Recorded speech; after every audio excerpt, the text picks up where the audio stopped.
Calculator ছাড়া কিভাবে binary মান বের করা যায়, জাস্ট ছোট্ট একটা বেসিক শিখলেই তুমি বাইনারি মান বের করতে পারবে। ছোট্ট বেসিকটা কি, চলো শিখি।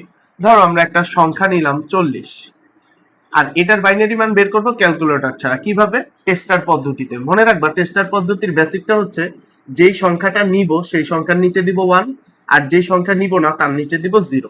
আর টেস্টার পদ্ধতির ক্ষেত্রে যে সংখ্যাটা শুরুতেই কাউন্ট করবা সেটা হচ্ছে 1, এরপর দ্বিগুণ আকারে যাবা যতক্ষণ না 40 পাই।